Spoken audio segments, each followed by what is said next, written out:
Hi, I'm Croglander, and an hour-long video. Yeah, you'll understand why if you bother to watch it. Welcome, by the way. This is part 3 of my Sonic Unleashed comparison. Now, after completing the first day levels in both versions, you get the following cutscene. Although, to be more specific, this scene is from the PS2 version.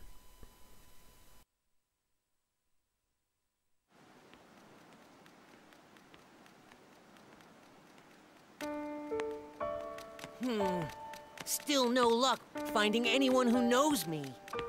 Don't worry about it. Maybe your memory will come back on its own. Remember anything yet?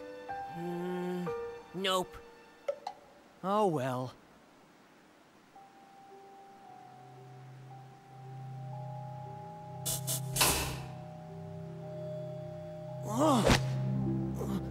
Sonic?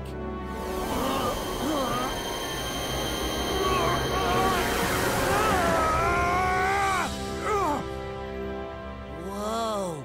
Mr. Monster Guy is back! So when the sun goes down, I turn into this? Are you okay, Sonic? I'm fine. I just need to be careful who sees me like this. Sonic! Sonic, look! What is it? Oh, it's hopeless! The whole planet is split apart! We're doomed! Oh. Mister? Oh. Hey, mister! Hey, don't cry. Ice cream. How about some more of this super tasty stuff? What good is ice cream at a time like this? Oh.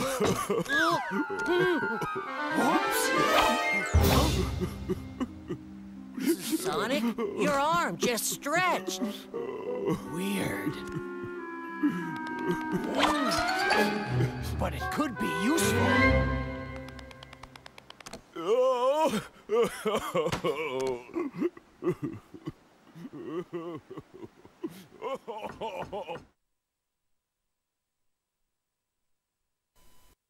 Now, people who are familiar with voice actors might recognise the ice cream seller as Dan Green, the same man who does Yugi from Yu-Gi-Oh!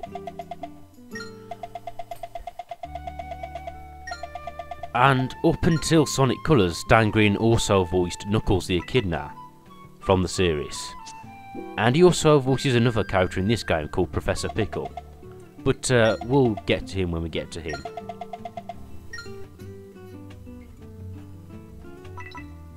As you can see, night has fell upon Apatos, and things look pretty much the same except at night time. Although what is a nice touch is that in both versions of the hub worlds, the characters and the people change during night and day, and say different things and do different things. Which is a nice touch. It's a small touch, but it sort of illustrates the difference between night and day, which is what this game is about really. That, and it's all about creating a world for the player.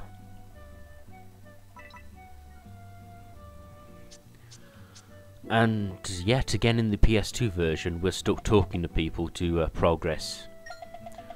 But it's something as simple as clicking through menu screens really.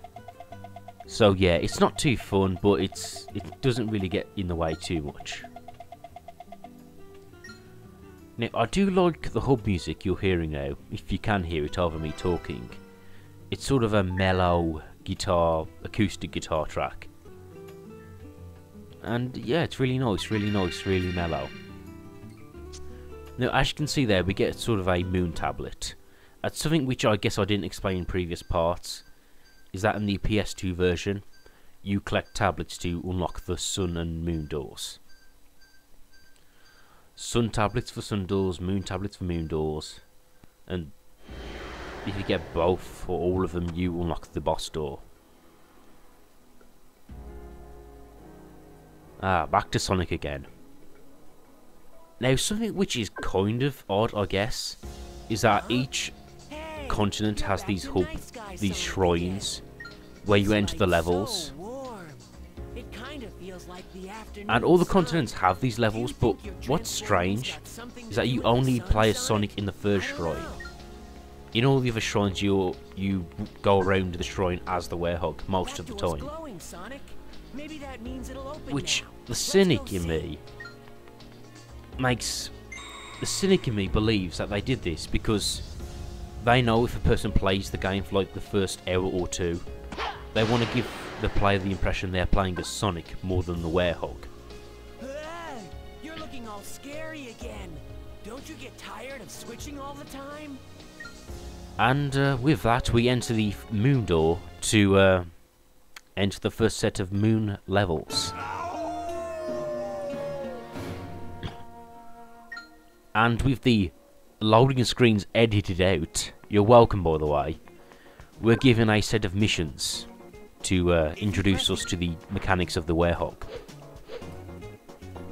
Similar to the day tutorials. So, at least they're consistent. Move the left analog stick rapid. Now, moving around as the werehog is okay at best. If I'm honest, when you're doing stuff like this, it's fun because he runs quite fast and you can swerve around corners. And that, I'll admit, that's fun. That's something fun to do as the werehog. And actually, to take it back, moving as the werehog is good. It does become an issue during the later parts of the game, where you have to do something quite precise. And then I'm not too comfortable with the way he moves. He seems to be a bit heavy, which is obvious because he's the werehog, he's meant to be a bit brutish. But at some points when you're trying to do platforming, he seems to weigh like 10 tons in midair. And here we are introduced to the stretchy arms mechanic, which honestly I like. Even though there are points where I'm jumping and I'm thinking, please grab a ledge, please grab a ledge. Now, to give you a very, very important tip, is that when you're jumping, and this is for both versions by the way, don't try and time the grab button. Jump and hold the grab button almost as soon as you jump, and just hold it. Because if you do that, he'll grab the ledge or item or whatever as soon as it's in range. And holding it constantly while you're jumping works a lot better than trying to jump and then time it. So like jump and then time it so you grab the ledge. Don't do that. Just jump and hold the grab button all the time. And you'll have an easier time as the werehog. That's a lot of bad guys, Sonic.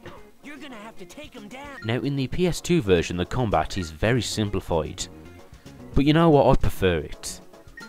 In fact, I'm trying to remember, and I think I died once or twice during combat in the PS2 version. Whereas in the PS3 version, I died quite a few times from combat. So yeah, the PS2 version has simplified combat. You can get through most of the game by pressing the same combo on the circle button. But, I prefer it. I prefer simple combat.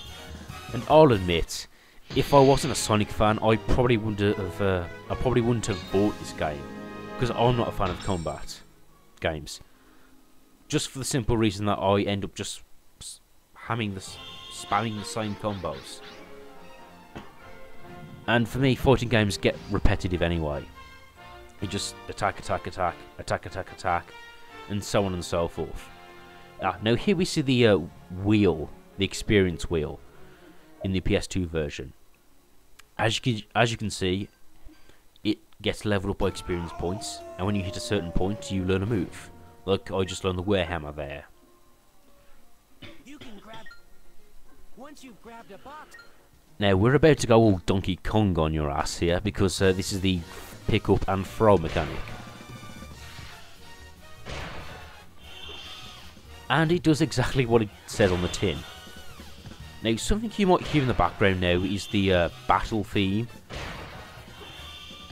I've actually been told there are actually 4 versions of this song, and I think there is, but the problem is all 4 versions are very similar to each other. So similar, in fact, that I think most people don't realise there are 4 different versions of that battle theme. And I bring up the battle theme because when you're playing as the werehog, you hear it a lot. Now, the way I'm going on, you might think I might not like playing as the werehog. And if I'm honest, I would say it's decent. It's not the worst thing ever, it's not the most horrible gameplay mechanic, as some people would say. But at the same time, it's not as fun as it could have been. But like I said before, I'm not a fan of combat games, so arguably I'm probably not the person they're trying to please. But yeah, the werehog, playing the games again, both versions, I actually enjoyed it a lot more than I thought I would have. So it's decent enough. Not great, not the worst thing ever, but decent.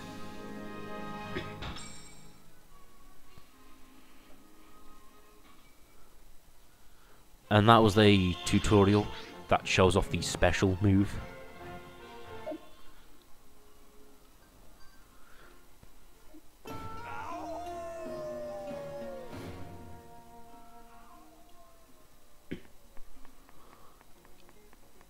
And we are finally given a full level to play with. Now, something about the PS2 version of Unleashed is that they give you several werehog levels. During the early part of the game, I think that they give you approximately 3 night levels. And as you get on later, they'll give you 4, and even on the last level, they give you 5 in a row. Which is not really my favourite part of the game, if I'm honest. Now these levels, even though they give you like 3 to 5, they aren't actually that bad because each one is like 5 minutes long.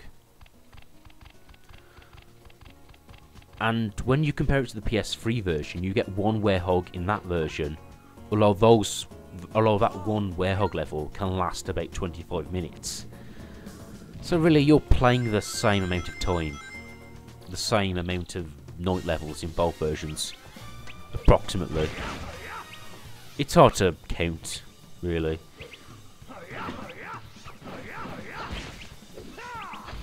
Now, I said before I didn't really play fighting games.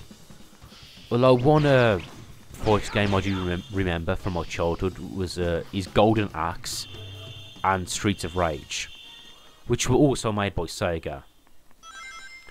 And essentially they're side-scrolling beat-em-ups where you run across a level from left to right and then beat up enemies. And they actually have the same problem as the werehog levels, for me. They get a bit too repetitive. But then again, games like Golden Axe or Streets of Rage, they're just short arcade beat-em-ups really. Whereas this game goes on for quite a while. Now this section pretty much speaks for itself. You get a sort of mystical door, and you have to find 3 keys to unlock it.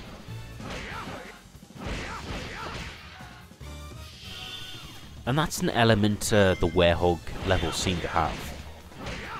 They seem to be part combat, part platforming, and just a smidgen of puzzle. Whereas the day levels just seem to be all out speed. And is that an issue for the game, or does it give you both? For me, I'd rather have Sega incorporate platform elements in Sonic levels. Because I think their attitude with this game was, okay, some people like speed, some people like platform. So we'll have day levels where it's nothing but speed, and we'll have these night levels which have a focus on platforming. It's kind of like Sonic the Hedgehog 1, where you play the first zone, which is Green Hill, which is primarily all about speed. And then you play Marble Zone, which is primarily all about platforming. And lots of people hate that. Oh, by the way, that moon should be blown in half. Sega. Anyway, my point being is that not many people like that aspect of Sonic the Hedgehog 1.